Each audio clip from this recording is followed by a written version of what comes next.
I was expecting either like a couple of more players to have a really bad game or a couple of more players to have like a really good game and really stamp their authority on being selected for Andy Farrell's Rugby World Cup squad. But that wasn't the case. Everybody just played okay.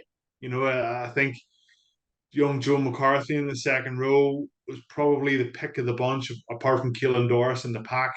Keelan Doris, the only guy starting that game that is probably in Ireland's strongest starting 15. Every single other player is going to be replaced. You're going to have Porter, you're going to have Shane, you're going to have Furlong, you're going to have Byrne, Ryan, Doris, Josh van der Fleer, Jack Conan, or Peter O'Mahony's if he's available, excuse me, Gibson Park, Sexton, Henchar, Aki, Ringrose, Hansen, Lowe, and Keenan. So like that's arguably Ireland's strongest team, and there was only one person in Keelan Doris that was starting in the side against Italy on Saturday, and he was head and shoulders above everybody else.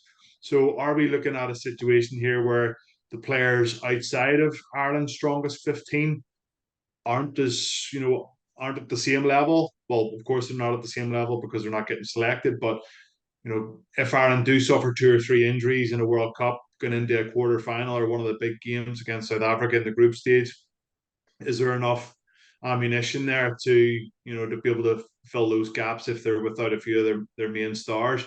And if you look at the game against Italy at the weekend, you would probably say maybe. The opposition were dreadful in the first half. Like the Italy we saw in the Six Nations, playing from everywhere, causing defenses real trouble, especially Ireland when they were away in Rome. Cutting them to shreds a few times, especially in the 13 channel. That didn't happen, and Ireland had 75% territory in the first half. We're in absolute cruise control. Give away a number of penalties around line out, even though there were 12 from 12 in the line out. A couple of penalties off that. That's the work ons that they need to be ironing out going forward against England on the 19th, and then leading into the World Cup. But yeah, it was a mediocre performance. It wasn't brilliant. It wasn't poor. There's a huge question mark yet again. It's hard, like for Stuart McCluskey. It really is difficult for Stuart McCluskey because you've Bundy Aki and Robbie Henshaw there who can both play centre, can both play 13. And yet, Stuart McCluskey is just deployed at 12 all the time, whether it's for Ulster or whether it's for Ireland, it's 12.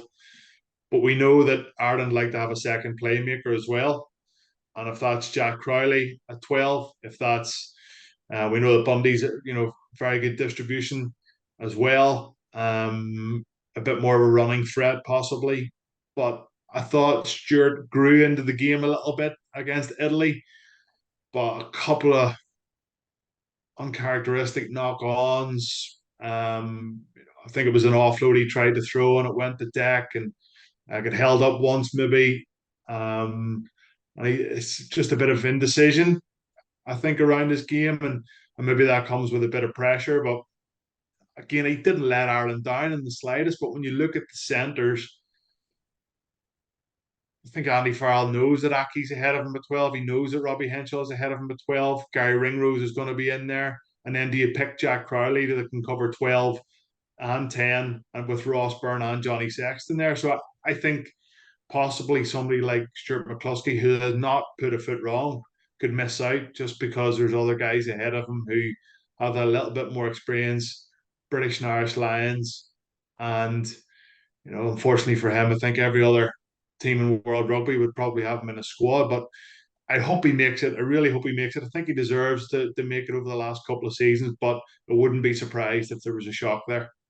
Players have also got to understand, like, I went to the 2007 Rugby World Cup ahead of Jamie Heaslip. Jamie Heaslip didn't get on the plane, and Jamie Heaslip went on to be probably Ireland's best number 8 ever. And go on a couple of Lions tours and break all kinds of records.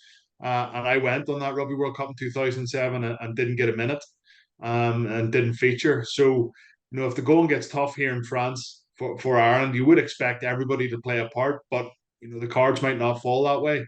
So it's not just about getting yourself on the plane to a Rugby World Cup. You actually want to participate and feel that you genuinely give a good account of yourself.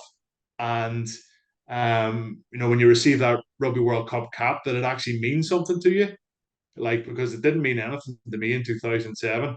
Um, it didn't stand for anything really, because I'm not sure I deserve to be there. So, yeah, we'll wait and see how this is going to pan out. But there's a lot of guys that will be itching for an opportunity to play in the next couple of games, and if they do so, they really gotta go out there and put their hand up to be in the same class as the starting 15 that we all expect it to start for Ireland in the coming weeks and months.